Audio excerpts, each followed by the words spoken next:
Welcome back to another episode of Chargers Corner, brought to you by those good boys. Is this Mike on podcast? Listen, it's going to be a crazy game Sunday. The Broncos, in my opinion, is the hardest team the Chargers have faced. Only weakness to the Broncos is that boy Bo Nix, and hopefully we can have him throwing some picks like that. But okay, whatever. Anywho, I really believe that the Chargers can put pressure on Bo Nix, but they have to do it in some different ways. Khalil Mack is out; he's on IR, so we won't have Khalil Mack for 4 weeks. Hopefully, that's it, and he gets his elbow right, and he's good to go. But to make this game how we want it, one-sided, kind of like we did with the Raiders, I think the Chargers have to really home in on Bo Nix and his inexperience of reading defense and pressure. We've seen what happens with the Cardinals and the Broncos. That defense really brought it to Bo Nix, and he made a lot of mistakes. I think that's what we have to do. We have to stay in his face, get him off his spot, and just put pressure on him. And I think the defense can do that. I mean, come on, Jesse Mitchell, we trust. Let's be real. Derwin James been playing great. Deion Henley's been playing great. We just need that the consistency of that defensive front to stay up. And with Khalil gone, we're going to see if they make any moves.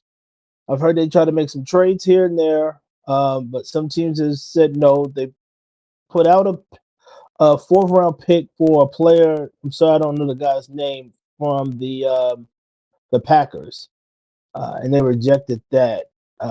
So they're out here moving and shaking and moving. They also worked out a linebacker and a D end this week. So it's gonna be kind of I don't know if they're gonna get somebody this week, but they're looking at bringing in somebody to help fill that D end position for sure. So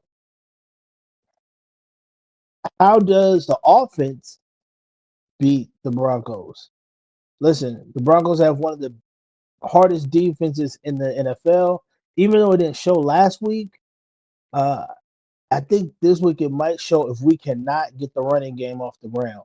I think the reason it didn't show last week because the Colts had a great running game that allowed them to pass when they needed to, and they got a bunch of chunk yards. I think JT for the Colts had like 200 and something yards off of 27 carries. Crazy. We have to get the run game going in this game in particular, just to open up the pass, I believe. Now I could be wrong. Maybe Greg Roman has something up his sleeve and he pulls, you know what I'm saying, the curtain and the Broncos don't know what hit them. Maybe. But I believe that looking at what the Colts did and the success they had running, we need to give our running back a lot of carries, let them open up the game, and then let us start throwing the ball around on these guys. I think if we can do that, we'll be well off. But when you also look at it, our line, our offensive line, have been playing great this year so far. I know it's only 2 games, but when you also look at Trey Pipkins having 0 pressures, 0 sacks, 0 hurries against Max Crosby, wow, salute. And of course he has some chips, of course he has some help, but think about it. I think before he played Max Crosby back in the past, I think he gave up like 10. Ridiculous, ridiculous. Only other guy I can think of that might have gave up more is Storm Norton. And you guys know Storm Norton. Ugh, yuck. Ah. But I think the offense can really expose, hopefully, what I've seen with the Colts, and that's the fact that they have holes, or they're maybe not holes. Let's not say that because they got a great front four, but their eagerness to sack. You know what I'm saying? I think a lot of times D ends they get too eager and they run past the quarterback or they run past the running back. If we look at last game, Max Crosby, I don't want to keep giving him props, but I mean he shut down the run. It's like he zeroed in on the run in particular. So he didn't have no sacks. So I guess that's on him. He can't be balanced. Stupid. But anyway, if we can get the run and just emulate a little bit of what the Colts did in that game and uh allow Justin to, hit him with the play action.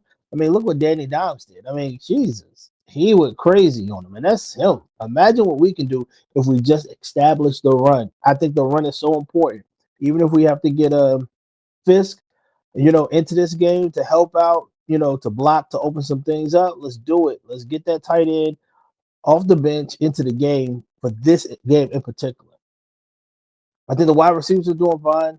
They're going to have a tall task because the Broncos got um, some real DBs back there. Patrick Surtain for sure. We know that. Um, they got a good slot. They picked up a guy in the draft. I'm sorry, I'm out of the names right now. But they got a great, solid secondary that is going to put our wide receivers to the test. But I think once they see, oh, shoot, who do we guard? Keenan Allen, we got Ladd. They're on the same side. If y'all keep watching how Greg Roman is drawing up these plays, it allows so many different layers of wide receivers to get open. You're focusing on this, and then this opens up on the other side of the field or underneath. I mean, to me personally, hats off to Greg Roman. Even though I didn't like the jet sweep last week, or I didn't like the fact that they couldn't get the ball in the end zone. Again, consistency in the red zone is key to putting the Broncos away.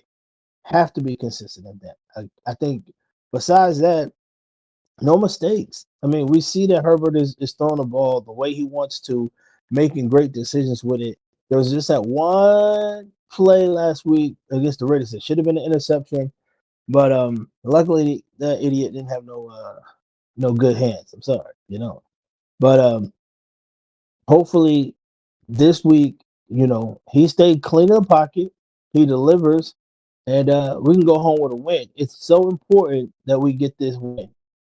3-0 in our division sets us apart, makes everybody have to reevaluate one, how they play us, two, where they are in the packing order. And if we can do that 3-0, we're sitting on top of the division, and now we get to go play. I'm not gonna say some lesser teams, but we get a little soft area in our schedule.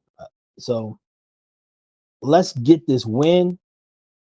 Let's celebrate. Hopefully, Sunday night again. Chargers need to beat the Broncos. The standard is that high. Um, and people got to step up. The defensive ends have to step up with Khalil Mack being out. Tooley, Bud, y'all got to step up with Mack being out. I think the defensive tackles, they have been bringing the noise, pushing the pocket. Cardwell has been looking like a monster, taking on double teams. I think that is going to be a main focus to watch, is how the front four can, hit pressure, just the front four, not doing no blitzes, no exotic, nothing. Just allow the front four to rock and see how much pressure they put on Bo Nix. If they can do that and then hit them every once in a while with Derwin James, because again, Bo Nix don't, in my opinion, just can't read the defense, And what we did last week to Geno, he's been in the league for a while now, So if Geno can't see, Bo Nix shouldn't be able to see, unless he's just that advanced and far ahead. But I don't think he is. Again, after watching that Colts game and how they ate him up, I think we should be able to do the same thing. So I might come on here again, but we'll see. But if y'all don't see me, you'll see me after the game Sunday. All right, holla, be easy.